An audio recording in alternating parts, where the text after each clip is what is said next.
आप कल Indian navy का एक्शन देखिए। हम लोगों ने 6 शिप उतारे, 2 डिस्ट्रॉय।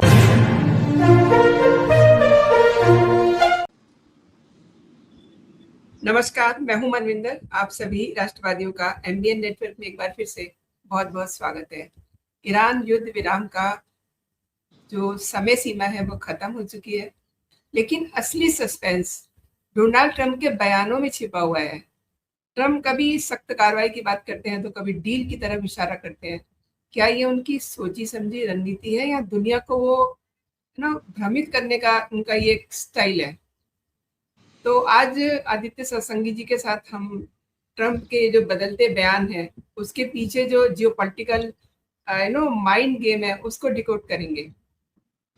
आदित्य जी नमस्कार, बहुत बहुत स्वागत है आपका। नमस्कार, वापस बुलाने के लिए बहुत बहुत धन्यवाद आपको और आपके दर्शकों को मेरा प्रणाम।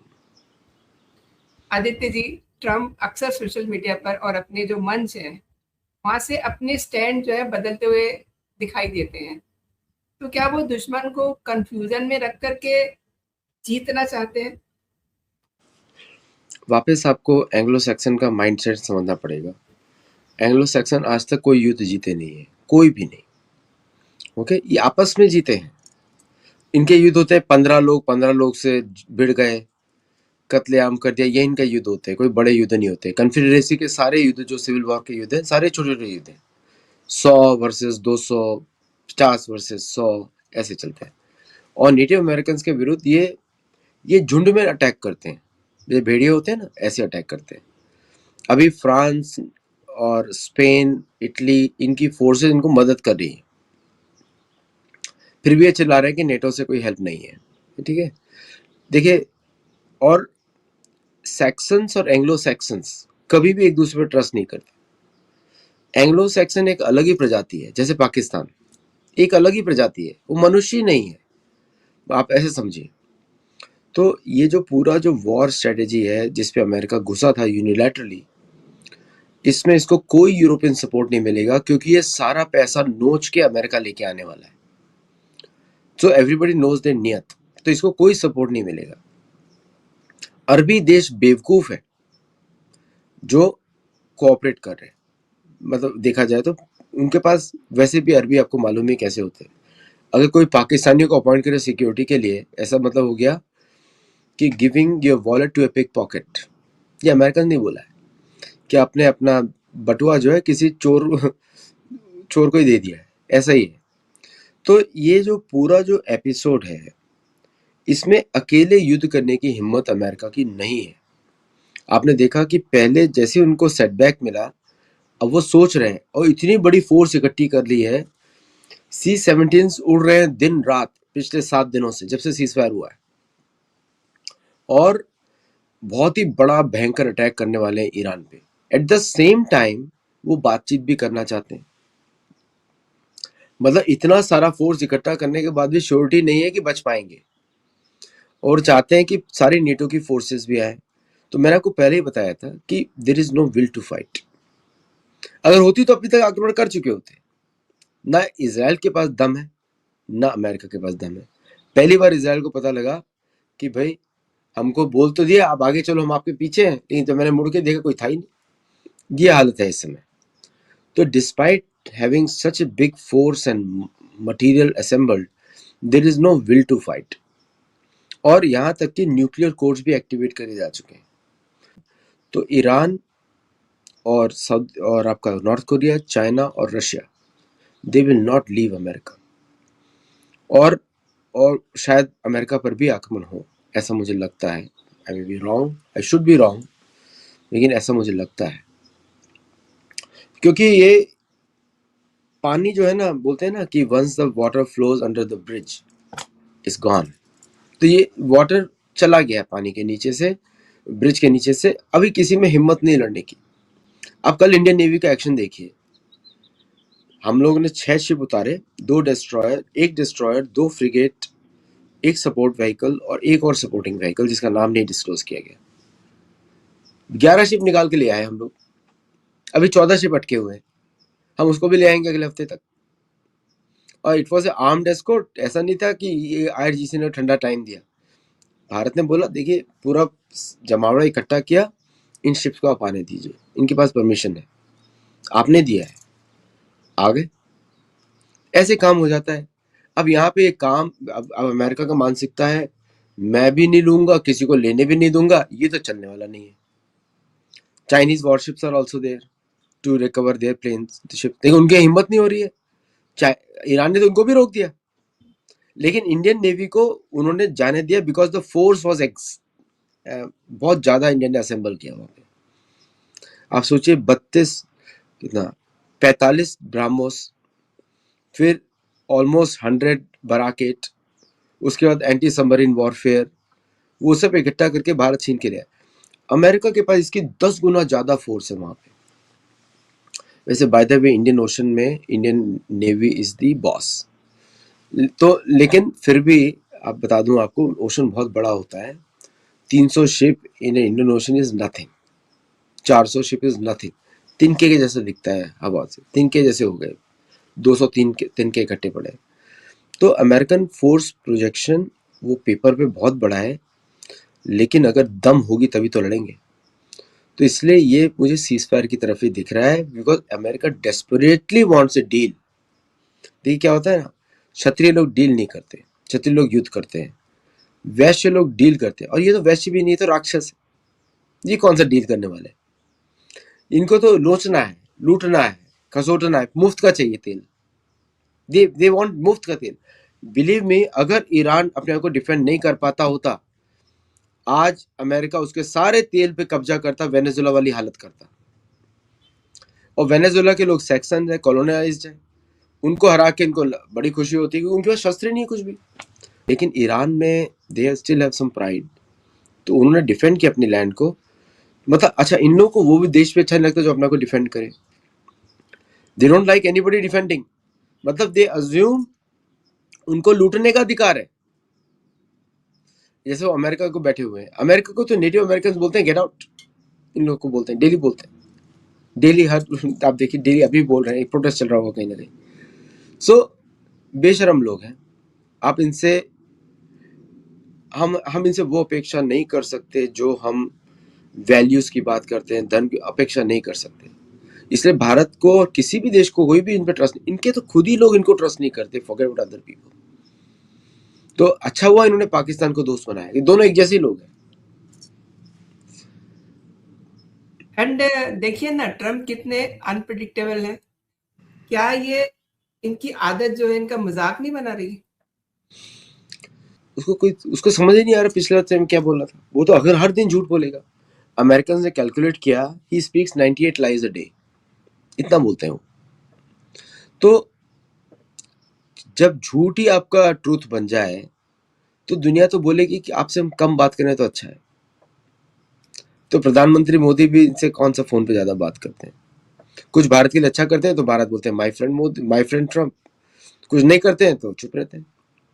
तो इनके लिए बेस्ट पॉलिसी यही है कि सब लोग शांत होकर तमाशा देखें, और कुछ नहीं। ये कुछ नहीं करने वाले, बिलीव मी।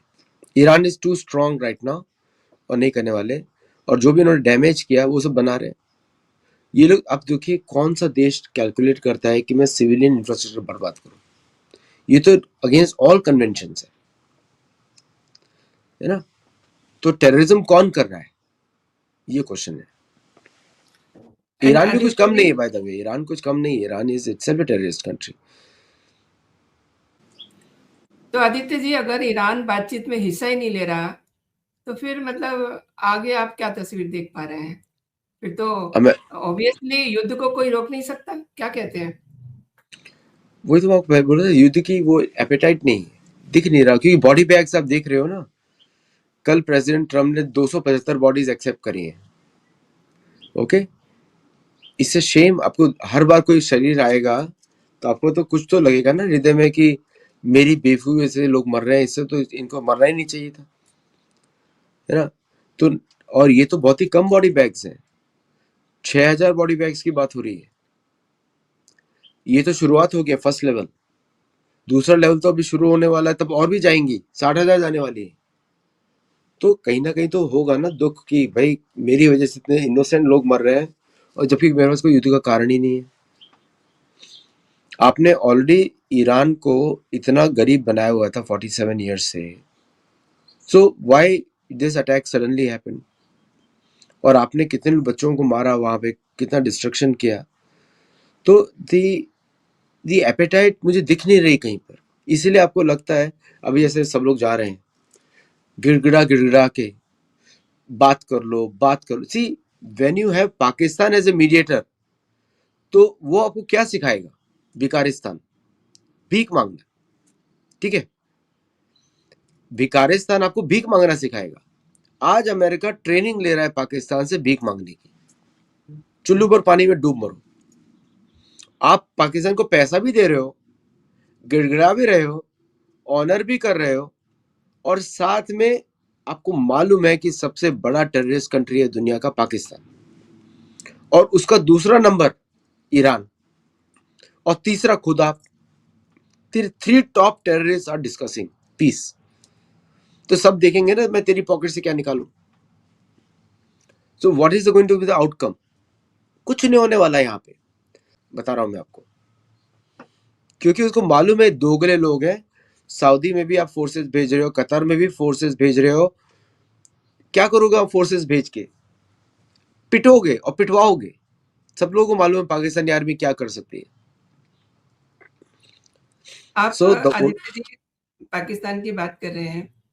पाकिस्तान अपनी मतलब जो अंदर खाने इनकी क्या स्ट्रेटेजी है, ये तो अभी आने वाला समय ही बताएगा। लेकिन क्या पाकिस्तान अपनी ज़मीन अमेरिका को देगा या मतलब चीन के साथ खड़ा रहेगा?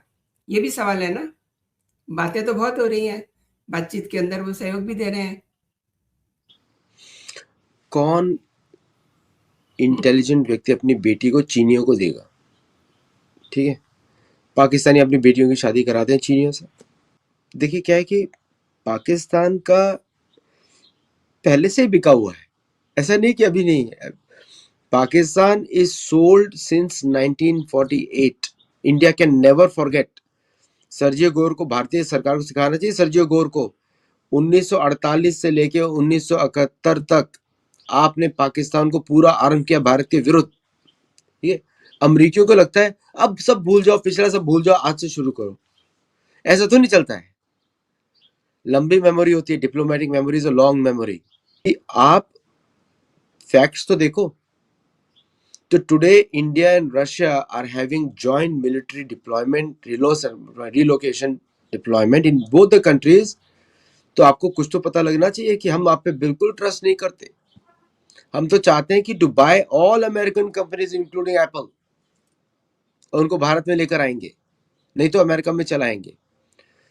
और पाकिस्तान तो 1948 से बिका हुआ कंट्री है। लैंड 1948 से बेची, बनाया है इसीलिए गया मुसलमान के नाम पर कि भारत चीन रशिया को दबा के रखा जाए।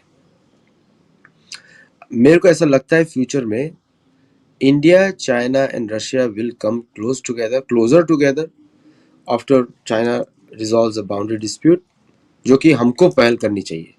हमको मैकमोहन लाइन हटा देनी चाहिए और तिब्बत हमारा है बोल के बोलना चाहिए, लड़ लो, इस पे लड़ना है तो let's do it once and for all. तो वो करने के बाद आप देखेंगे Europeans will have no chance in Asia. और वेस्ट एशिया तो मुसलमान देश तो हमेशा बिके हुए रहते हैं। ये भारत के अंदर भी बिके, ये इनके अंदर वाइट स्किन डिजीज इतना ज्यादा होता है।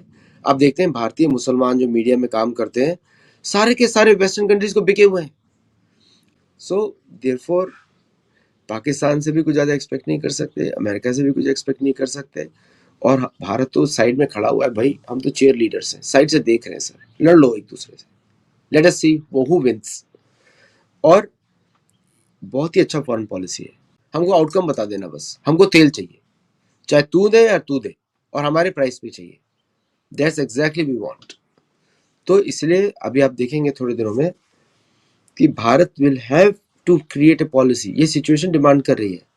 भारत बोलेगा इस प्राइस के नीचे तेल देना है तो दो, इसके ऊपर देना है हम लेंगे नहीं, ये बोलेगा भारत।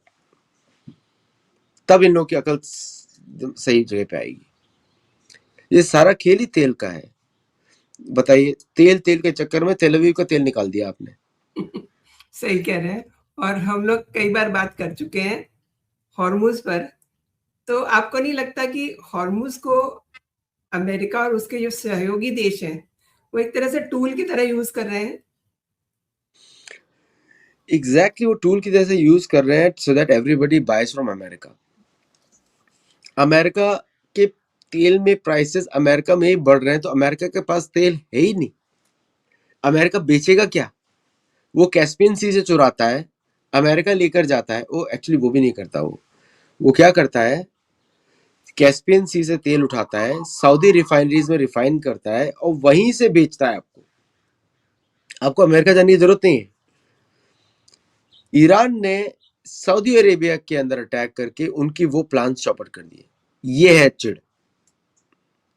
और ये लड़ नहीं पा रहे हैं। अब ना F-35 उड़ा सकते हो, ना F-15 उड़ा सकते हो, टोमाहोक आप उड़ा नहीं सकते। ठीक है, अब कैसे लड़ाई करोगे? तलवार लेके जाने वाले हो क्या अगली बार? यही बचता है अभी तो। सही कह रहे हैं। आप पैसे और पहुंचोगे? आप तैर के पहुंचने वाले हो क्या वहां पे? इतनी भी हिम्मत नहीं। अब जैसे इंडियन नेवी में जाके बोला Ladakh island is our target. ठीक है, मिलिट्री थ्रेट दी इंडिया ने। ये लोग किसी ने रिपोर्ट नहीं किया। शायद हमने ईरान की इज्जत करने के लिए नहीं किया। इंडिया ने बोला हम लद्दाख आइलैंड हम लेंगे। उसने पूरा कैलकुलेट कर लिया कैसे लेना है। और 1941 में भारतीय सेना वहां लैंड करी थी खरग आइलैंड में। तो हमारे पास सारा टोपोग्राफी है उसका। ठीक है, टोपोग्राफी कभी बदलता नहीं है। आप चाहे कितना ही बुलडोजर चला लो उसके ऊपर, हल्का सा बल्स तो रहेगा ही। तो बुलडोजर चलाने के बाद भी उन्होंने सीमेंट कर दिया। तो इंडियन नेवी ने बोला, उन्होंने अपने प्लान डिस्क्लोज, उनको पता लग गया कि कहाँ कहाँ रडार देख रहा है, तो इंटेलिजेंस है उनके पास। उसने डिस्क्लोज कर दिया। और वो Indian navy can hit on Tehran अगर कुछ नहीं होता है तो जब उनको पता लगा कि भाई ये क्रेडिबल, ये हमारे बाप है। देखिए क्या है, सिविलाइजेशन हम ईरान के बाप है, पाकिस्तान के भी बाप है, क्योंकि दोनों जगह हिंदू सिविलाइजेशन है।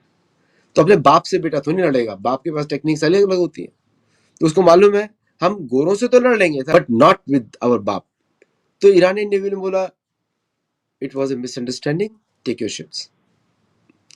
हमको तो वही चाहिए, हमको लड़ने थोड़ी आ रहे हैं, हमको तो तेल चाहिए। तुम तेल अपना कचूमर बना के दो, कैसे भी दो, पैसे दिए हैं तेल दे दो, नहीं तो मना कर दो, हम कहीं और से सोर्स कर लेंगे। तो दैट्स प्रोफेशनलिज्म। अब यहाँ पे ब्रिंकमैनशिप खेल रहे हो, मुझे चीन को नीचे लेके आना है, मुझे भारत को नीचे लेके आना है, मलाक्का स्ट्रेट कंट्रोल करूंगा। हॉर्मुज स्ट्रेट में तो आपको जूते पड़े, मलाक्का स्ट्रेट में तो हथौड़ियां पड़ने वाली है। वहां भारतीय नेवी बैठी हुई है। बिल्कुल। ओके, वहां पे तो छोड़े, और वहां पे चीन के भी हथौड़े पड़ेंगे। तो that will be the first conflict with China and India act against unilaterally against America. Indonesia की हवा टाइट कर दी, चाइना ने भी कर दी, भारत ने भी कर दी। भारत ने तो सरकार बदलवा दी वहां पे ऑलमोस्ट। मोदी जी को क्रेडिट नहीं देते भारतीय लोग, पता नहीं क्या वो बकवास प्रोपेगेंडा चलता है। This is only because of Modi ji that this foreign policy is working. अभी बंगाल का इलेक्शन एग्जैक्टली, दिखाएगा लोगों को।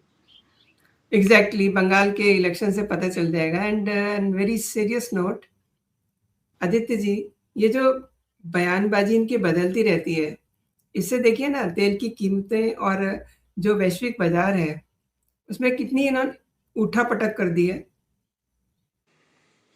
देखिए क्या है कि जब आप अगेन इसके इस व्यक्ति के लिए आंसर्स कुछ फैक्चुअल नहीं हो सकते, बिकॉज ये आइडियोलॉजिकल गेम्स है सारे। जिसकी आइडियोलॉजी ही मूर्खता से भरी हो, जो इंटरनेशनल रिलेशंस को ट्रेड की जैसा देखता हो, तो आपको ट्रेड ही इसके साथ करना पड़ेगा। तो इसके जो मार्केट फ्लक्चुएशन कर रहा है अपना, who is becoming rich? Americans know only one family और people connect with that family. तो ओलिगार्की के साथ आप कैसे डील करते हो? Through sanctions. जिस दिन दुनिया ने इसकी सारी प्रॉपर्टीज पे सैंक्शन लगा दिया, उखाड़ के बाहर फेंक दिया, ये आदमी चुप हो जाएगा। इसको वही भाषा समझ में आएगी। You are not dealing with a country, you are dealing with an individual. तो ओलिगार्की पे ओनली सैंक्शंस काम करता है। ओके, सो ये रशियन ओलिगार्की बहुत ही खतरनाक ओलिगार्की है बाय द वे। उस पे American sanctions work like a magic. लेकिन रशियन स्टेट पे सैंक्शन नहीं चलेगा, वो युद्ध पे आ जाएगा। तो तो अगर भारत को इनके साथ डील करना है, दुनिया को डील करना है, तो सैंक्शंस लगाने पड़ेंगे, इंडिविजुअल सैंक्शंस, जो भी ट्रम्प से कनेक्टेड उस पर सैंक्शंस। तो ट्रम्प जाए पाकिस्तान में ऐश करे जाके, देखते हैं क्या खाते हैं वहां पे, समझे आप? बिल्कुल सही कहा आपने, क्योंकि हर देश परेशान है। अब करीब-करीब आई थिंक 40 से 45 दिन हो गए हैं। आज मैं ये कर दूँगा, आज मैं वो कर दूँगा, ये ना हुआ तो वो हो जाएगा। मतलब उनके बहानेबाज़ियाँ सुन-सुन के हम लोग खुद ही कई बार बात कर चुके हैं। एंड ये जो पूरा सीन चल रहा है, ट्रम्प की अ, बयान बदलने की जो आदत पे हम बात कर रहे हैं, पूरा एकदम तनाव इन्होंने किया हुआ है। इस पे भारत की स्ट्रैटेजी क्या होनी चाहिए? अब तो बहुत हो गया। देखिए देखिए क्या है ना कि अभी भी भारत पुराने स्टाइल में काम कर रहा है, ग्रेट कंट्री अमेरिका, ये सब वो सारे जमाने चले गए। You are dealing with an oligarchy, not a democracy now. Oligarchy and you are dealing with क्रिश्चियनिज्म। तो उस पे सिर्फ सैंक्शन चलते हैं, जो भी इनके भारत में इन्वेस्टमेंट्स है सब पे सैंक्शन लगा दो। और सर्जियो गोर को तो आप बिल्कुल कंट्रोल करो, वो कहाँ कहाँ चला जाता है, अगली बार से ऑटो रिक्शा में बिठा के घुमाओ, सब ठीक हो जाएगा। दिल्ली की गर्मी में ऑटो रिक्शा मुझे तो अच्छा लगता है bye the way, but you have to deal oligarchy in a different way, deal with a democracy in a different way, deal with a dictatorship in a different way। और इनमें से सबसे आसान डील करना होता है ओलिगार्की और dictatorship, दोनों डंडे से काम करते हैं। ये पाकिस्तान इसलिए बार बार जा रहे हैं क्योंकि इनका पैसा अटका पड़ा है। जस्ट इमेजिन अगर दुनिया को पता लगे, अमेरिकन को पता लग गया कि Pakistanis are going to manage their 401k, ये it will be a upside down history. अभी तो देखिए ये लोग इलेक्शन तो किसी तरह मैन्युपुलेट करके जीत जाएंगे, and they are upsetting India in a big way by playing India Pakistan again. तो ट्रम्प को सोचना चाहिए कि भाई तुम्हारी बहुत सारी प्रॉपर्टीज इंडिया में, state can take over those properties any time, है ना? तो जब ये हो जाता है ना, तब ये ठीक लाइन पे आएंगे, नहीं तो नहीं आएंगे। अनफॉर्चुनेटली अमेरिका जो है एक गलत डायरेक्शन में चला गया इस व्यक्ति की वजह से, इसकी वजह से भी नहीं, डेमोक्रेट्स की वजह से भी ऐसा ही है। लेकिन अब अमेरिका को रिजॉल्व करना है कि क्या वो one of the powerful Nations रहना चाहता है या सुपर पावर रहना चाहता है। अगर सुपर पावर रहना चाहता है, अटैक करो ईरान के ऊपर। अगर वन ऑफ द पावर्स रहना चाहता है, दुम दबा के भागो। दोनों साइड में आपकी हार है, चेकमेट है। मतलब चेस तो ईरानियों ने हमसे ही सीखा ना, तो भाई थोड़ा खेल लिया उन्होंने। अब उनका बाप खड़ा हुआ है भारत, उसके साथ नहीं खेल सकते। हमने दिखा दिया हम कैसे खेलते हैं, घोड़ा पीछे लगा हुआ है, ऊंट की चाल हो रही है, आप चलाओ हाथी को, देखते हैं कैसे चलता है, समझे? तो भारत ने वही किया अभी स्टेट ऑफ हॉर्मुज में। और ईरानियों को मालूम है जब भारत अपनी पे आएगा वो खुलवा देगा, तो बिल्कुल। उनको मालूम। पिछली बार हमने टर्की की हवा टाइट की थी, आपको याद है, टर करके भागा था जी, अर्दोगन, जी। जी। ब्लैकआउट किया था इस्तांबुल के ऊपर। हम वापस करेंगे यहाँ पे, कोई चिंता की बात नहीं। और ब्रह्मोस तो एक है, नाम है हमारे पास, तो 10 प्रकार के हैं। ब्रह्मोस तो नहीं आने वाली आपके पास। ब्रह्मोस तो हम लास्ट में या कभी पहले कभी यूज कर लिया, उसके अलावा भी हमारे बहुत सारे सामान है। अग्नि 5 गिर सकता है, बहुत सारी चीजें हमारे पास, they all know. Aditya ji, चलते-चलते मैं समझना चाहती हूँ कि हमारे डोभाल साहब और जयशंकर जी क्या कर रहे हैं? देखिए अजीत डोभाल जी ने चेकमेट किया सऊदी अरेबिया से, सीधा उनको बोला भाई आपका स्टेटस क्या है पाकिस्तान के साथ। तो उन्होंने समझा दिया होगा हम इनको यूज कर रहे हैं, किराए के सिक्योरिटी गार्ड है। दूसरा कतर के साथ भी उन्होंने क्लैरिफाई कर लिया। डोभाल जी ने यूएई को बोल दिया अब आप चिंता मत करो, आपके साथ हम, okay. Only one country in the middle east will be saved and that is UAE. उसको कोई नहीं छुएगा, बाकी सबकी पिटाई निश्चित है। और तो अगर ट्रम्प का साथ दो, पिटाई कल से शुरू हो जाएगी। ईरान तैयार है पीटने के लिए, और ईरान को मालूम है पाकिस्तानी सोल्जर्स बैठे हैं यमन में। तो Saudi Arabia is fighting using Pakistani soldiers against हुतीज। Houthi Iranian है, जी और तो पाकिस्तानी सोल्जर्स यमन में भी पिटेंगे, पाकिस्तान में भी पिटेंगे, कतर में भी पिटेंगे, कुवैत में भी पिटेंगे, और साथ में जिस देश के साथ पाकिस्तान, वो पनौती, क्योंकि इलीगल स्टेट है। और सोचिए अमेरिका को क्या है, अमेरिका को तो सिखा ही रहा है कैसे भीख मांगी जाए। एक अजीब भिखा सा कंफ्यूजन पैदा कर दिया है। कंफ्यूजन अ, नहीं है उनके, हमारे तो क्लैरिटी एकदम, पिटने वाले हो सब। हम तो क्लैरिटी में जी रहे हैं, लेकिन आप अमेरिका में बैठे हुए देखिए ना, ट्रंप ने कैसे कंफ्यूजन क्रिएट किया हुआ है, और वो ये समझ रहे हैं कि पता नहीं जो मैं कंफ्यूजन क्रिएट कर रहा हूँ उसको लोग उनकी जीत समझ रहे हैं। ये उनका मतलब अपना एक सोच समझ हो सकती है। देखिए ये वेन्यू, आप अपने सामने सारे मूर्खों को इकट्ठा कर लेंगे ना, सारे मूर्ख एक दूसरे की तारीफ करेंगे, एक बुद्धिमान व्यक्ति उसमें से बुराई करेगा। तो इस मूर्खों की जवाबत में जो भी अच्छी बात बोल रहा है कि आप लड़ो मत, जनरल केन बोल रहे हैं, चीफ ऑफ स्टाफ एयरफोर्स में, वो बोल रहे हैं कि नहीं लड़ो, पेंटागन के लोग बोल रहे हैं नहीं लड़ो, they are amazingly good American, वो बोल रहे हैं नहीं लड़ो, नहीं लड़ो। तुलसी कबाड़ बोल रही है मत लड़ो, कोई जरूरत नहीं है। आप किसी का सुन नहीं रहे हो, आप सुन रहे हो जेरेड कुशनर का, स्टीव विटकॉफ का, पीट हेग्सेथ का, और प्रोफेशनल्स का आप सुन नहीं रहे हो, तो क्या होने वाला आउटकम? आपकी बेइज्जती। लेकिन ये लोग इतने मूर्ख हैं, ये बस तारीफ करते रहेंगे, किसी को देश से प्रेम नहीं है यहाँ पे, तो इसलिए ऐसा है। सही कह रहे हैं आप आदित्य जी, आपने मेरे शो के लिए समय निकाला, मेरे साथ जुड़े और मेरे दर्शकों को आपने कई महत्वपूर्ण विषयों पे जानकारी दी। बहुत बहुत धन्यवाद आपका। जय हिंद, जय भारत। जय भारत।